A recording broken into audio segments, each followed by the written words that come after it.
जैन साथियों, आप सभी का स्वागत है आपके अपने YouTube चैनल श्यामेंद्र स्टडी पर। तो आज की इस वीडियो में हम EVS से रिलेटेड लेक्चर लेकर आए हैं EVS फर्स्ट पेपर के लिए, जिसमें 15 नंबर फिक्स हैं आपके पेडोलॉजी से। ठीक है, और इसके अलावा अगर आपने 3, 4, 5th की NCERT की बुकें पढ़ी होंगी तो आप 15 नंबर से कंटेंट भी कर जाएंगे। और ये जो मैंने सेट लिया है 2021 जुलाई में जो ऑफलाइन हुआ है वहाँ से लिया है, सेम टू सेम। आइए देखते हैं हम लोग। और जिन लोगों ने मेरे चैनल को सब्सक्राइब नहीं किया वो मेरे चैनल को सब्सक्राइब कर लें, बेल आइकन को प्रेस कर लें।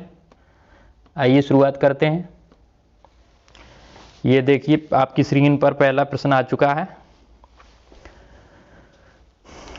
पार्ट 3 भाग, ठीक है, एनवायरनमेंट स्टडीज, पर्यावरण अध्ययन। ठीक है, इस तरीके से लिखा होगा आपके पेपर में। अब यहाँ देखो 61वां प्रश्न है, निम्नलिखित में से कौन सा एक भारत का संघ शासित प्रदेश नहीं है। संघ शासित यानी केंद्र शासित प्रदेश कौन सा नहीं है। देखो इसमें विकल्प में लद्दाख, लद्दाख तो है, इसके बाद जम्मू कश्मीर, ये भी है, इसके बाद मणिपुर और चंडीगढ़, चंडीगढ़ है नहीं है पूछा उसने। ठीक है, तो मणिपुर नहीं है, केंद्र शासित प्रदेश मणिपुर नहीं है, या संघ शासित राज्य मणिपुर नहीं है। ठीक है, यहाँ पे तीसरा विकल्प सही है, नेगेटिव पूछा है तो कौन सा नहीं है, मणिपुर। ठीक, अगला प्रश्न देखो। अगला प्रश्न है, निम्नलिखित में से कौन से कच्चे तेल पेट्रोलियम के उत्पादक हैं। देखो अगर आपने जो मैंने बताया था NCERT पढ़ी होगी तो पक्का कर जाएंगे। देखो इसमें बॉम्बे हाई तथा पश्चिम बंगाल, असम, उड़ीसा, इसके अलावा गुजरात और तमिलनाडु, बिहार और बॉम्बे हाई। इसमें जो कच्चे तेल के गुजरात और तमिलनाडु हैं। ठीक है, तीसरा विकल्प सही है इसमें। ये बिना पढ़े नहीं आएंगे जब तक आप पढ़ेंगे नहीं। ठीक है, गुजरात में कच्चे तेल के उत्पादक हैं और उसमें तमिलनाडु में। ठीक है, अगला देखो। अगला प्रश्न इसमें हमारे देश का संविधान निम्नलिखित में से किसके नेतृत्व में बनाया गया था। देखो यहाँ पे पहला विकल्प क्या है, मोहनदास करमचंद गांधी। संविधान सभा में करमचंद गांधी तो थे ही नहीं, तो हटाओ इनको। सरदार वल्लभ भाई पटेल, ये भी नहीं थे। इसके अलावा डॉक्टर भीमराव अंबेडकर, नहीं, डॉक्टर भीमराव बाबा साहब अंबेडकर, ये तीसरा विकल्प सही है। ठीक है, सर्वपल्ली राधाकृष्णन, उन्होंने ये पूछा किसके नेतृत्व में बनाया, नेतृत्व कौन कर रहा था, भीमराव अंबेडकर। ठीक है, यहाँ पे तीसरा विकल्प सही है, संविधान किसने बनाया, बाबा साहब भीमराव अंबेडकर ने। अगला प्रश्न देखो, पौधों के लिए किए जाने वाले नीचे दिए गए कार्यों पर विचार कीजिए। पौधों के लिए किए जाने वाले नीचे दिए कार्यों पर विचार कीजिए। क्या, पौधों को सहारा देना, होम्स प्रदान करना, भोजन संचयन या भंडारण करना, पानी और खनिज को अवशोषित करना। इनमें से जड़ों के कार्य बताओ। मतलब जड़ों का क्या कार्य रहता है जो पौधों को देते हैं, किसी मतलब जड़ क्या क्या देता है पौधों को। पौधों को सहारा देती है जड़, इसके अलावा होम्स प्रदान करना ये नहीं होता इसमें। भोजन संचित और भंडारण, ठीक है, भोजन भी और भंडारण भी मिलता है पौधों को जड़ों द्वारा। ठीक है, इसके अलावा पानी और खनिजों को अवशोषित करना जड़ों का काम है। ठीक है, तो यहाँ पे कौन कौन सही हो गए, पहला हो गया सही, तीसरा हो गया, उसके बाद ये चौथा डी हो गया। अब देखो इसमें से कौन सा विकल्प सही है, चौथा विकल्प ACD। ठीक है, यहाँ पे चौथा विकल्प सही है। पौधों का काम रहता है, मतलब जड़ों का काम पौधों में क्या रहता है, सहारा देना पौधों को, भोजन को संचित करना और पानी और खनिजों को अवशोषित करना, ये जड़ों का काम होता है। जब जड़ नहीं होगी तो पौधा सूख जाता है। ठीक है, अगला प्रश्न देखो। अगला प्रश्न है 65, क्या कौन सा है, पोचमपल्ली भारत के दक्षिण राज्य का एक कस्बा है। ठीक है, पोलमपल्ली बोलते इसे, जो सुंदरता से डिजाइन की गई चमकदार रंगों की पोलमपल्ली साड़ियों और विशेष प्रकार की बुनाई, जिसे पोलमपल्ली ही कहते हैं, ठीक, के लिए प्रसिद्ध है। यह कस्बा अब किस राज्य का भाग है। जो पोलमपल्ली कस्बा है दक्षिण में, ठीक है, तो वहाँ पे साड़ियों की डिज़ाइन बनाई जाती है, साड़ियाँ नए नए प्रकार की डिज़ाइन बनाई जाती हैं, तो वो इसलिए प्रसिद्ध है। तो वहाँ पूछा है किस राज्य से रिलेटेड है वो कस्बा। कर्नाटक, केरल, तेलंगाना, तमिल। तेलंगाना से। पोलमपल्ली कहाँ है? तेलंगाना में। ठीक है, जिसके सीएम है इस समय रेड्डी करके हैं कोई, रेवंत रेड्डी ऐसी करके कोई सीएम है। ठीक है, तो यहाँ तीसरा विकल्प सही हो जाएगा, तेलंगाना का है पोलमपल्ली कस्बा।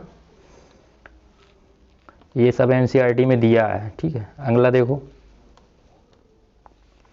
निम्नलिखित में से खाद्य पदार्थों के उस समूह को चुनिए जिसके प्रत्येक सदस्य में लोहे तत्व प्रचुर मात्रा में होता है। आयरन। ठीक है, आयरन जिसमें देखो, इसमें विकल्प गुड़, आंवला, टमाटर। आंवला, पालक, गुड़। आंवला, बंद गोभी, टमाटर। बंद गोभी, आंवला, पालक। तो सबसे ज़्यादा यहाँ देखो आंवले में तो होता ही आयरन, इसके बाद पालक में होता है, गुड़ में होता है। यहाँ टमाटर दे दिया है, टमाटर में अम्ल होता है। ठीक है, आयरन नहीं होता है। ये तीसरा विकल्प सही है। ठीक है, दूसरा विकल्प सही है। यहाँ आंवला, पालक, गुड़। ठीक, आंवले में आयरन सबसे ज़्यादा होता है, इसके बाद पालक में और गुड़ में। ठीक, अगला प्रश्न देखो, निम्नलिखित में से पक्षियों का वह समूह चुनिए जिसका प्रत्येक सदस्य हमारी तुलना में 4 गुनी अधिक दूरी वस्तुओं को स्पष्ट देख सकने में योग्य है। मनुष्य से 4 गुनी अधिक दूरी से वस्तुओं को स्पष्ट रूप से देख सकता है। ये पक्षियों की जोड़ा देखो, पाकता, कौवा, मोर। बाज, कबूतर, तोता। कौवा, चील, बुलबुल। बाज, चील, गिद्ध। बाज, चील, गिद्ध इनकी सबसे खतरनाक निगाह होती है। आपने देखा होगा, आप आकाश में बाज भी उड़ती है, चील भी उड़ते हैं और गिद्ध भी उड़ते हैं, वहाँ से अपने शिकार को देख लेते हैं, इसलिए मनुष्य से 4 गुने तेज स्पष्ट दूरी को देख सकते हैं। ठीक है, यहाँ पे चौथा विकल्प सही है। ठीक, अगला प्रश्न देखो, अगला प्रश्न है हमारा, नीचे दिए गए किस एक राज्य में ग्रामीण लोग अपने ढालू छत वाले लकड़ी के मकान मजबूत बांस के खम्भों पर धरती से 3 से 3.5 मीटर ऊंचाई पर बनाते हैं। ठीक है, जहाँ मकान के मजबूत बांस बनते हैं खम्भों पर लकड़ी से। यहाँ पानी सबसे ज़्यादा पानी कहाँ होती है? बारिश।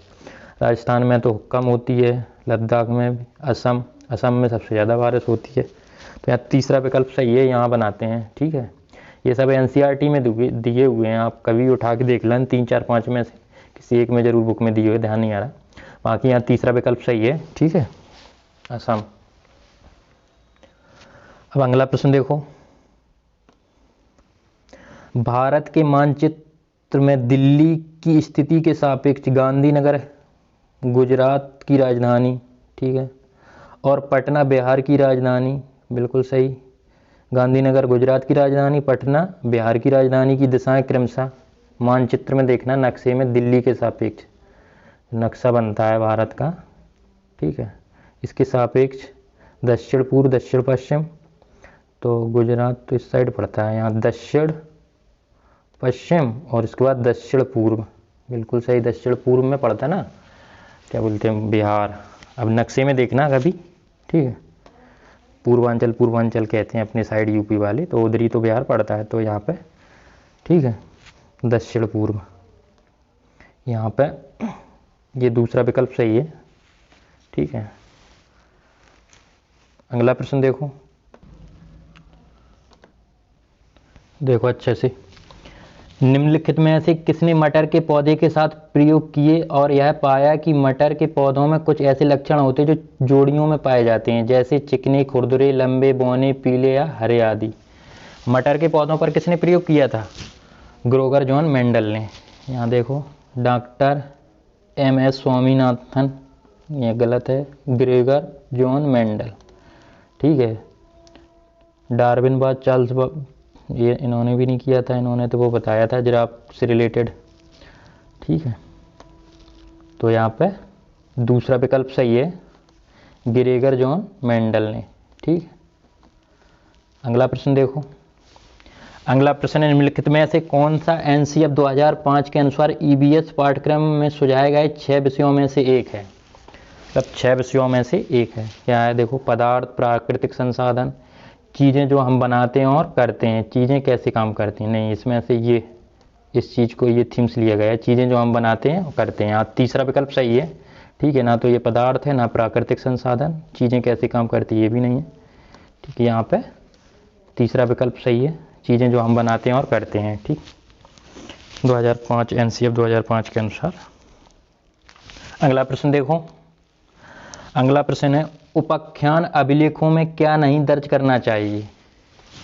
उपाख्यान अभिलेख होते हैं, जैसे टीचर जो रहता है उसके अंडर में रहता है मैटर, जैसे कभी कभी क्लास में नोटिस करता है बच्चों को, बोले अच्छा इन लड़कों की अच्छी बन रही, ठीक है, अच्छे से बात करते हैं, अच्छे से ये चीज़ें सारी चीज़ें नोटिस करता है उसमें, और लास्ट में जाकर अपने जब लिख ले जाता है डायरी में, उस उपाख्यान अभिलेख में लिख ले जाता है, उसके बाद उन्हें ऑब्जर्व करता है, देखता है अच्छा ये लड़के अच्छे हैं, और अच्छा और ये चीज़ें सब चीज़ें लिखता है, स्टोरी से रिलेटेड भी लिखता है, वो उपाख्यान अभिलेख रहते हैं। मुख्य रूप से समस्याग्रस्त स्थितियों की पहचान करना, क्या दर्ज नहीं करना चाहिए, क्या दर्ज नहीं करना चाहिए पूछा उसने, ठीक है। मुख्य रूप से समस्याग्रस्त स्थितियों की पहचान करना, नहीं ये चीज़ नहीं लिख लिया जाता उसमें, ठीक। इसके अलावा निर्णय वाले कथनों को लिखना, ये भी गलत है। मजबूत और कमजोरियों की पहचान करना, ठीक है, ये इससे पता चलता है उसको। बच्चों की रुचियों और संबंधों आदि को पहचान करती, देखो जो मैं बता रहा है, बच्चों की रुचियों और संबंध, इन चीज़ों को लिख लिया जाता है, जिससे क्या मजबूतियों कमजोरियों की पहचान पता चलती है, ठीक है। तो उसने क्या पूछा है, नहीं दर्ज करना चाहिए। कौन कौन दर्ज नहीं होते हैं, मुख्य रूप से समस्याग्रस्त स्थितियों की पहचान करना और निर्णय वाले कथनों को लिखना, उपाख्यान अभिलेख में ये दर्ज नहीं किया जाता है, ठीक है। तो यहाँ पे देखो ए और बी किस में है विकल्प में, पहला ही विकल्प में दिया है ए और बी, यहाँ पहला विकल्प सही है ए और बी, ठीक है, यहाँ पहला विकल्प सही है ए और बी। अगला प्रश्न देखो, आप एक एकीकृत ईवीएस कक्षा के लिए कैसे योजना बनाएंगे, ठीक है। देखो इसमें क्या है, एक पाठ में दो या अधिक विषय क्षेत्रों को मिलाएंगे, ठीक है। इसके अलावा अलग योजनाओं में सभी विषयों को अलग अलग करेंगे, बिल्कुल नहीं, अलग अलग पढ़ाना है आपको, ठीक है। विज्ञान और सामाजिक विज्ञान के लिए अलग अलग अध्यापकों का प्रबंधन, बिल्कुल नहीं करना है, छोटी कक्षा में कहाँ से इतने अध्यापक लाओगे, इतना कुछ रहता नहीं ना। पर्यावरण विज्ञान के लिए अलग अध्यापक का प्रबंध नहीं करना है। तो यहाँ क्या है, एक पाठ में दो या अधिक विषय क्षेत्रों को मिलाएंगे, बिल्कुल सही, ठीक है। जैसे कि आपने पर्यावरण के बारे में बताया, पेड़ नहीं काटने चाहिए, ठीक है, पेड़ों से हमें वायु मिलती है, स्वच्छ ऑक्सीजन मिलता है, इससे रिलेटेड आप साइंस में चले जाओ, बोले क्लोरोफिल और ये प्रकाश संश्लेषण की प्रक्रिया कैसे करते हैं पेड़ पौधे, तो ये एक साथ कई विषय बता सकते हैं आप, तो उस चीज़ को पूछा है इन्होंने। तो यहाँ पे पहला विकल्प सही है इसमें, ठीक है। अगला प्रश्न देखो, अगला प्रश्न है पुनीत ने अपनी कक्षा 5 के शिक्षार्थियों को मानव शरीर की एक रूपरेखा दी, ठीक है, और उन्हें भोजन विषय पढ़ाने से पहले पाचन तंत्र बनाने को कहा। पुनीत चाहता था, पुनीत टीचर थे कक्षा 5 की कक्षा में, तो उन्होंने एक मानव रूपरेखा बनाने को दी लड़कों को, जो भोजन पढ़ाने के लिए, भोजन के विषय में पाचन तंत्र पढ़ाने के लिए बनाने को कहा था, ठीक। अब इसमें देखो विकल्प, परीक्षण करना कि शिक्षार्थी नामांकित आरेख बना सकता है, नामांकित ये गलत है यहाँ, ठीक है, हटाओ इसको, नामांकित नेगेटिव वर्ड है ना, ठीक है। और पाचन से संबंधित शिक्षार्थियों के विचारों को प्राप्त करना, इसके अलावा अच्छे ड्राइंग कौशलों वाले शिक्षार्थियों की पहचान करना, ड्राइंग थोड़ी बनवा रहा था, आर्ट साइड से थोड़ी है, वहाँ साइंस पढ़ाई जा रही है। पाचन की प्रक्रियाओं पर शिक्षार्थियों का मूल्यांकन करना, मूल्यांकन थोड़ी तुरंत करना, जानते हैं नहीं पाचन का सिस्टम, मूल्यांकन पहले करवाने लगो, तो ये भी गलत होगा, यहाँ यही सही है। पाचन से संबंधित शिक्षार्थियों के विचारों को प्राप्त करना, ठीक है, यहाँ पे दूसरा विकल्प सही है। देखो पाचन से संबंधित शिक्षार्थियों के विचारों को प्राप्त करना, ठीक है, जो बनवाया उससे विचार मिलेंगे शिक्षार्थियों के, क्या क्या है इनमें, पाचन से संबंधित विचार इनके। अगला प्रश्न देखो, निम्नलिखित में से क्या रचनात्मक आकलन के संबंध में सही नहीं है। रचनात्मक, फॉर्मेटिव असिस्टमेंट, असेसमेंट, ठीक है, रचनात्मक आकलन जो चैप्टर के पढ़ाते समय लिया जाता है, मूल्यांकन किया जाता है, तो उसे बोलते हैं, ठीक है। तो यहाँ रिपोर्ट कार्ड के प्रत्येक तिमाही में इसकी सूचना दी जानी चाहिए, सही नहीं पूछा उसमें। तिमाही में अधिगम को सुदृढ़ करने के लिए अध्यापक को लंबे समय कार्रवाई करने में मदद करता है, बिल्कुल सही। इसको छात्रों की प्रगति की निगरानी करनी है, बिल्कुल सही। बच्चे के सीखने में कोई भी जानकारी रचनात्मक आकलन में मदद कर सकती है, बिल्कुल सही बात है, ठीक है। तो ये इस तिमाही में बताया है, जो इसमें तो जो फॉर्मेटिव असेसमेंट है, रचनात्मक आकलन, ये तुरंत ही बताया ना, अगर क्लास में चैप्टर पढ़ा रहे हैं तो तभी किया जाता है।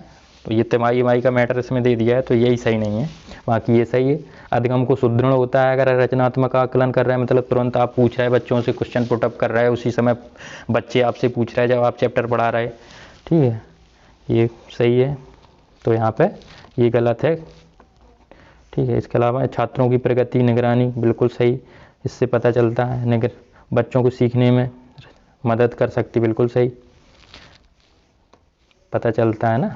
तो यहाँ पे ये गलत है, नेगेटिव का भाई नेगेटिव यहाँ विकल्प में पहला सही हो जाएगा, नहीं पूछा है ना उसने, ठीक। अगला प्रश्न देखो, अगला प्रश्न है सिमता अपने शिक्षार्थियों को कार्य से संबंधित लैंगिक विषमता और रूढ़िवादी छवियों के प्रति संवेदनशील करना चाहती है। सिमता को निम्नलिखित में से अपनी कक्षा में क्या करना चाहिए? जो लैंगिक और रूढ़िवादी विषमताएं हैं, बोले लड़की इस चीज़ में कमज़ोर होती है, लड़का इस चीज़ में होशियार होता है। बोले लड़के क्रिकेट खेल सकते हैं, लड़कियों को क्रिकेट खेलना नहीं आता है।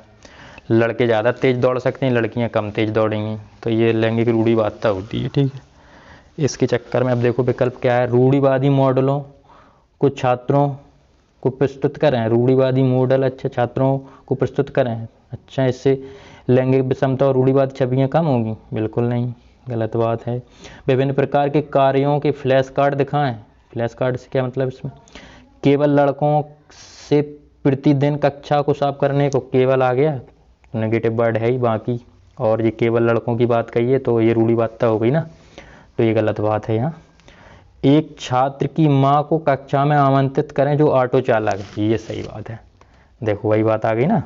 अब जैसे यहाँ एक छात्र की माँ थी, वो ऑटो चलाती थी, अब सब कन्फ्यूज होंगे, लड़के वहाँ होंगे, अच्छा ये लेडीज होकर भी ऑटो चला रही, तो यही चीज़ को ख़त्म करना है ना, लैंगिक रूढ़िवादिता ही तो ख़त्म करने हैं, मतलब लड़कियाँ भी ऑटो चला सकती हैं, केवल लड़के ही ऑटो नहीं चला सकते हैं, ठीक है। यहाँ पे चौथा विकल्प सही है। अगला प्रश्न देखो, अगला प्रश्न है कक्षा 5 के समयन आमतौर पर अपना दिया हुआ कक्षा का कार्य नहीं करते हैं। मुद्दे को हल करने का सबसे अच्छा उपाय हो सकता है कक्षा 5 के समयन, मतलब ठीक है, आमतौर पर दिए गए आप कक्षा का कार्य नहीं करते। समयन का मतलब यहाँ बच्चों ही से मान लो, ठीक है, जो होमवर्क दिया जाता है, अपना दिया हुआ कक्षा का कार्य नहीं करते, ठीक है, होमवर्क या कक्षा में जो कार्य दिया वो कार्य नहीं करते। मुद्दों को हल करने के लिए सबसे अच्छा उपाय क्या हो सकता है? देखो विकल्प उसकी कठिनाई का पता लगाने और उसके अनुसार कक्षा कार्य को समायोजित करने के लिए उससे बात करें, बिल्कुल सही बात है।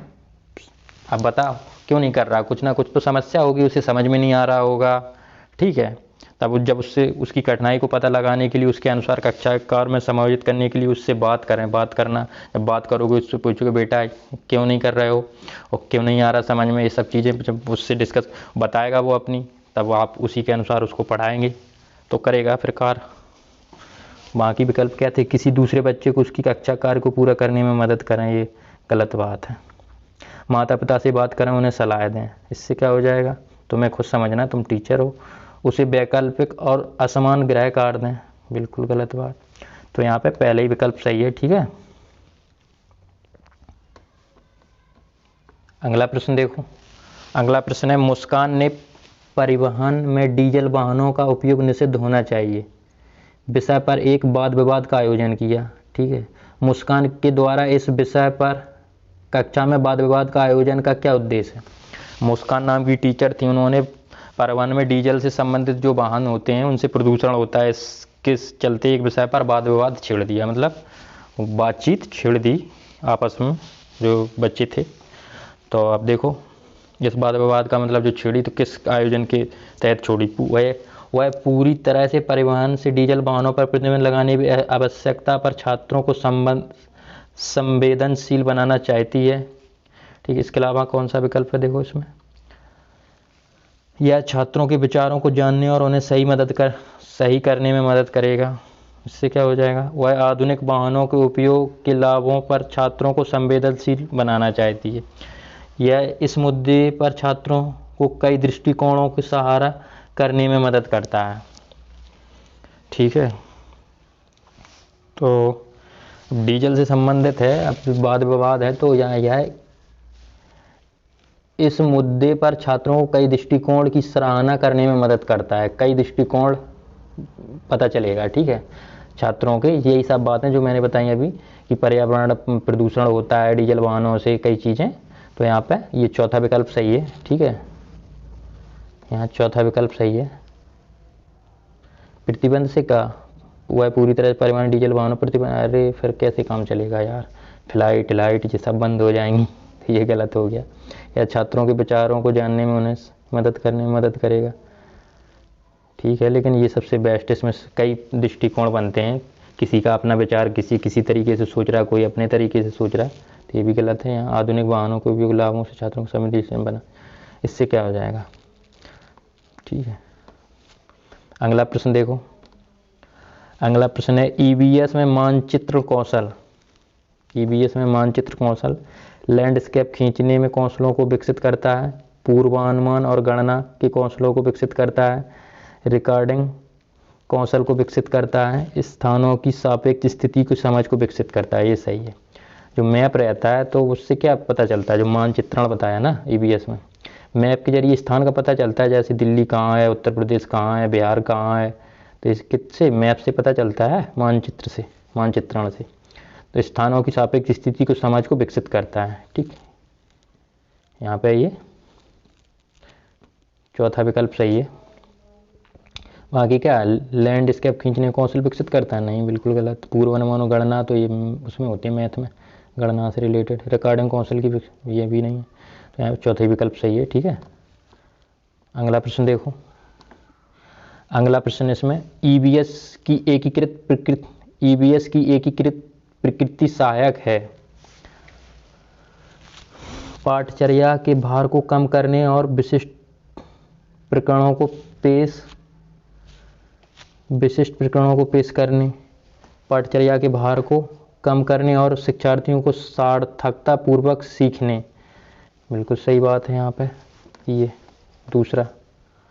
ठीक है, शिक्षार्थी केंद्रित उपागम पालन। अब यहाँ पे देखो क्या पूछा है, ईवीएस की एकीकृत प्रकृति सहायक है, मतलब ईवीएस की कक्षा में एकीकृत का मतलब है जो सभी सब्जेक्ट रहते हैं। ठीक है, जैसे मैं विज्ञान, भूगोल, सामाजिक विज्ञान, ये सब चीज़ें, हिस्ट्री, जियोग्राफी, सबको एक साथ पढ़ाया जाता है ईवीएस की कक्षा में, पर्यावरण वाली में। ठीक है, उससे क्या होता है, पाठचर्या भार कम करने, मतलब अलग अलग बुकें रहेंगी तो कितना भार रहेगा बच्चों पे। ठीक है, और इसके अलावा शिक्षार्थियों को सार्थकता पूर्वक सीखने में, इससे क्या होता है, जब जैसे मैंने अभी बताया था कि जो पेड़ से रिलेटेड आप बता रहे हैं, पेड़ ऑक्सीजन देता है। ठीक है, ये सब चीज़ें, और इसके अलावा प्रकाश संश्लेषण वाली क्रिया उसमें बता सकते हैं, तो कई विषय जुड़ जाते हैं। ठीक है, इसलिए यहाँ पर दूसरा विकल्प सही है। ठीक, अगला देखो, अगला प्रश्न है निम्नलिखित में से क्या ईवीएस में आकलन का एक व्यापक संकेतन नहीं है। ईवीएस आकलन का एक व्यापक संकेतन नहीं पूछा इसमें। ठीक है, सहयोग तो बहुत ज़रूरी रहता है। न्याय के प्रति सरोकार, बिल्कुल सही बात है, अच्छी बात है। तो समानता के प्रति सरोकार, ये भी सही बात है। अवधारणा मानचित्रण, आकलन से अवधारणा मानचित्रण का क्या मतलब है। ठीक है, नहीं पूछा है तो नेगेटिव का भाई नेगेटिव हो गया। यहाँ मानचित्रण में तो क्या नाम वो बताया ना, स्थान से रिलेटेड होता है, तो यहाँ पे चौथा विकल्प सही है, नेगेटिव का भाई नेगेटिव। अगला प्रश्न देखो, अगला प्रश्न है 83 कुछ हजार साल पहले भारत में तालाबों के निर्माण में अल बिरूनी के अवलोकन के आधार पर कक्षा 5 के ईवीएस के पाठ्य पुस्तक में एक अनुच्छेद है, कक्षा 5 की एनसीईआरटी में दिया है। ठीक है, अल-बिरूनी नामक। इस अनुच्छेद को शामिल करने का क्या उद्देश्य है? जिसमें पुराने तालबों का निर्माण था, वो सब चीज़ें दी हैं हमें, इसलिए तो बताते थे एनसीईआरटी पढ़ो ईवीएस के लिए 3, 4, 5, इनसे बाहर नहीं जाता है कोई। अब देखो इसमें क्या है इसमें, ठीक है, इसमें कक्षा 5 की ईवीएस पाठ्यक्रम अनुच्छेद है। इस अनुच्छेद को शामिल करने के क्या उद्देश्य होगा, ठीक है, इसको उद्देश्य पूछे हैं, क्या क्या उद्देश्य थे जब इसको पुराने तालबों को निर्माण से संबंधित अल-बिरूनी नामक जो पार्ट अनुच्छेद शामिल किया गया कक्षा 5 में, तो उसका क्या उद्देश्य है, समझो। इसमें विकल्प देखो,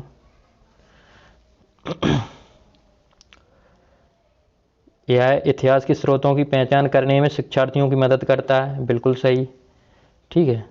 यह शिक्षार्थियों को उनके अवलोकनों की रिकॉर्डिंग में सुधार करने में मदद करता है। अवलोकन की रिकॉर्डिंग सुधार से क्या मतलब है इसमें? अवलोकन का मतलब तो होता है वहाँ जाके उसे देखते, ठीक है, अब वो तो चैप्टर उसमें दिया है।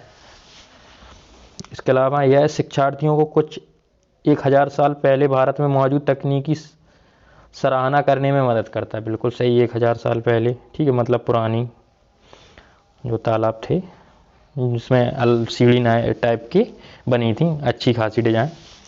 और यह शिक्षार्थियों को इतिहास में साक्ष्य की भूमिका को सराहना करने में मदद करता है। साक्ष्य भी मिलते हैं, ठीक है, जब वहाँ जाके देखोगे ना तो साक्ष्य भी मिल जाते हैं यहाँ पे, ये भी सही है। तो अब देखो इसमें कौन सा विकल्प सही है? ACD कौन में? दूसरा, यहाँ दूसरा विकल्प सही है, ACD, ठीक है, जिसमें ACD दिया वो विकल्प सही है। अगला प्रश्न देखो,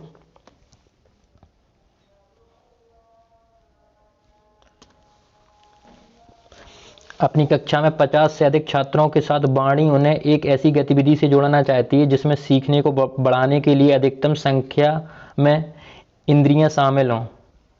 निम्नलिखित में से कौन सा क्रियाकलाप उपरोक्त कार्य के लिए ठीक होगा? ठीक है, एक अध्यापिका हैं वाणी, ठीक है, लगभग 50 बच्चे हैं, तो गतिविधि से जोड़ना चाहती हैं जिसमें सीखने बढ़ाने के लिए अधिक संख्या इंद्रियों को शामिल है, जिन सभी इंद्रियां काम कर रही हैं। निम्न में से कौन सा क्रिया उपरोक्त कार्य के लिए ठीक होगा? अब देखो इसमें कौन सा विकल्प सही है। पहला विकल्प, कौशलों के प्रदर्शन के लिए समुदाय से संदर्भ व्यक्तियों को आमंत्रित करना। व्यक्तियों को आमंत्रित का मतलब है, ठीक है। अगला देखो, समूह चर्चा को प्रोत्साहित करना। इसके अलावा उचित AV साधन के लिए स्मार्ट कक्ष का उपयोग करना। नज़दीकी स्थान के लिए क्षेत्र भ्रमण का आयोजन करना, ठीक है। गतिविधि का मतलब है क्षेत्र भ्रमण, ठीक है। अपनी कक्षा में 50 से अधिक छात्रों के साथ उन्हें एक ऐसी गतिविधि जोड़ना है जिसमें सीखने को बढ़ाने के लिए अधिकतम संख्या में इंद्रियां शामिल हो, मतलब सभी इंद्रियां का भी जब भ्रमण पे बच्चों को ले जाओगे तो उनकी आंखों से देखेंगे, हाथ पैर भी चलेंगे, उन्हें छूकर देखेंगे, तो ज़्यादातर इंद्रियों का प्रयोग हो रहा है ना, तो यही बात पूछिए। तो नज़दीकी स्थान के लिए क्षेत्र भ्रमण का आयोजन करना होगा, ठीक है। यहाँ पे चौथा विकल्प सही है। समूह चर्चा प्रोत्साहित करने से क्या होगा? केवल मोह और आपस में बातचीत होगी, ठीक है, तो ये भी गलत हो गया। उचित साधन कक्ष का स्मार्ट कक्षा किससे क्या मतलब है? यहाँ कौशलों को प्रदर्शन समुदाय व्यक्तियों को आमंत्रित, ये भी गलत है, यहाँ चौथा विकल्प सही है, ठीक है।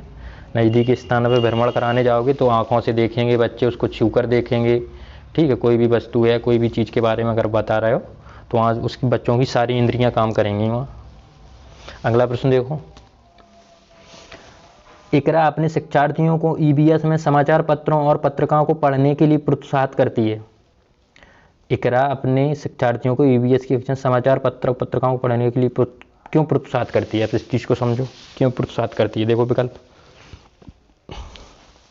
ये मनोरंजक संसाधन उपलब्ध हैं, ये शिक्षार्थियों को उनके संसार से जुड़ने में सहायता करते हैं, ये शिक्षार्थियों को स्वतंत्र बनने में सहायता, ये शिक्षार्थियों को प्रतिस्पर्धा, अच्छा समाचार पत्र पढ़ोगे तो प्रतिस्पर्धा बनोगे, मतलब कंपटीशन, तो ये गलत बात है, कंपटीशन तो बिल्कुल नहीं करना है यहाँ। ये शिक्षार्थियों को स्वतंत्र बनाने में, समाचार पत्र पढ़ने से स्वतंत्र बन जाओगे क्या? तो ये भी गलत बात है यहाँ।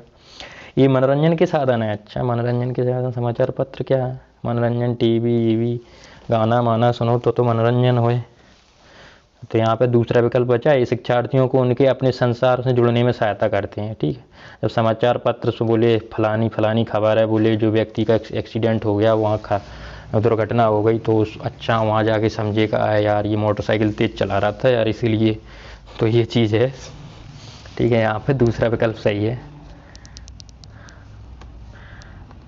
अगला प्रश्न देखो, पर्यावरण अध्ययन में प्रश्न करने को एक युक्ति के रूप में उपयोग किया जाता है।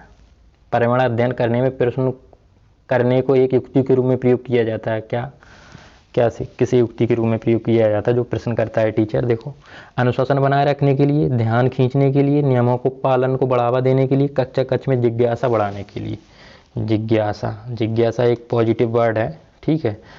उसमें बताया गया पर्यावरण अध्ययन में प्रश्न करने की युक्ति, मतलब प्रश्न करो तो किस रूप में प्रयोग किया जाता है? अनुशासन बनाने के लिए।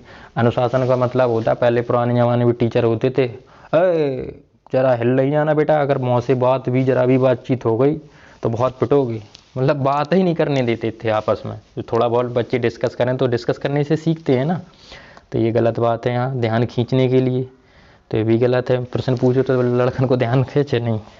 नियमों के पालन को बढ़ावा देने के लिए, नियम ज़्यादा लागू करने से क्या हो जाएगा? क्या वहाँ ट्रेनिंग करवा रहे, क्या पढ़ा रहे, बच्चों को सिखा रहे? तो यहाँ कक्षा कक्ष में जिज्ञासा को बढ़ाने के लिए, ये चौथा विकल्प सही है, ठीक है। जब कुछ क्वेश्चन पुटअप करेंगे, क्वेश्चन प्रश्न पूछेंगे, तो इनसे बच्चों की जिज्ञासा, जैसे फलाना पूछा क्वेश्चन, वहाँ का मुख्यमंत्री कौन है? अच्छा, लड़कों की अच्छा कौन मुख्यमंत्री, कैसे दिखते हैं, मतलब जिज्ञासा बढ़ती है बच्चों की, ये चीज़ है, इसलिए यहाँ पे चौथा विकल्प सही है, ठीक है। अगला प्रश्न देखो, नीचे दिए गए कौन से एक राज्य में तोरंग का अर्थ जंगल है? तोरंग का अर्थ जंगल है, ये बताओ। ये 3 या 4 या 5 में दिया है चैप्टर, ठीक है। जंगल से रिलेटेड एक लड़की थी उसमें। असम, उड़ीसा, मिजोरम, झारखंड। झारखंड सबसे ज़्यादा, ठीक है, वो एरिया बोला जाता है ना, जिसमें एसटी वगैरह और आदिवासी लोग हैं, तो वो किससे, जंगल से रिलेटेड है वहाँ। तोरंग को जंगल का अर्थ, ठीक है। यहाँ चौथा विकल्प सही है। इसलिए तो कहते हैं NCERT पढ़ लेते, या अभी भी पढ़ लो यार, 3 दिन बहुत हैं। एक दिन में एक किताब पढ़ डालो तो अभी समझ लीजिए कि 15 बे, उसके बाद कम से कम 25 नंबर EVS में आराम से ला सकते हो, कितने भी कट जाएं तब। अगला प्रश्न देखो, कक्षा 87 कौन सा है? आपका घर X अक्ष पर स्थित है तथा आपका विद्यालय Y अक्ष पर स्थित है। यद्यपि आपका विद्यालय ठीक सामने है, परंतु बीच में व्यस्त राजमार्ग होने के कारण आप सीधे नहीं जा सकते। अतः पहले आप ठीक दक्षिण 125 और फिर ठीक पूर्व 100 किमी लंबा पथ रास्ता पार करते हैं, और अंत में आप ठीक उत्तर में 125 दूरी पर बाई पर अपने विद्यालय पहुंचते हैं। बाई पर विद्यालय के सापेक्ष X का घर कहाँ स्थित है? दिशा से संबंधित रिलेटेड है ये प्रश्न। चलो अच्छा, इसको देख लेते हैं। देखो 4 दिशाएं होती हैं, कौन कौन? ईस्ट मतलब पूरब, पश्चिम वेस्ट, नॉर्थ मतलब उत्तर, साउथ दक्षिण। पूरब, पश्चिम, उत्तर, दक्षिण, ठीक है। अब उसमें क्या कहा प्रश्न में? आपका घर X स्थिति X, आपका घर X स्थित पर स्थित है, आपका विद्यालय Y, X मान ले Y मान ले, ठीक है। नहीं, एक मिनट, X यहाँ मानेंगे आप, X ये, Y यहाँ, ठीक है। इसके अलावा क्या पूछा उसने? X स्थिति पर यहाँ घर हो गया आपका, विद्यालय Y यहाँ विद्यालय हो गया। यद्यपि विद्यालय के ठीक सामने, बिल्कुल सही बात है, ठीक सामने है, बिल्कुल जस्ट। उसके अलावा परंतु बीच में भी राजमार्ग व्यस्त है, यहाँ का रास्ता खराब हो गया है, ठीक, इसके कारण आप सीधे नहीं जा सकते। अतः आप पहले ठीक दक्षिण की ओर, आपका चेहरा मान के चलो इधर है, तो आप ठीक दक्षिण की ओर चले। दक्षिण नीचे को है, कितना चले? 125, ठीक। इसके अलावा फिर ठीक पूर्व में चले आप, फिर ठीक पूर्व में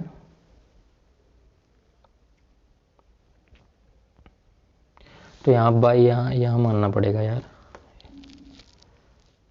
नहीं तो उससे क्या है, पूर्व में चले 100 किलोमीटर पूर्व, अगर आपका चेहरा इधर है, ठीक है, ये चले पूर्व में 100 किलोमीटर। इसके अलावा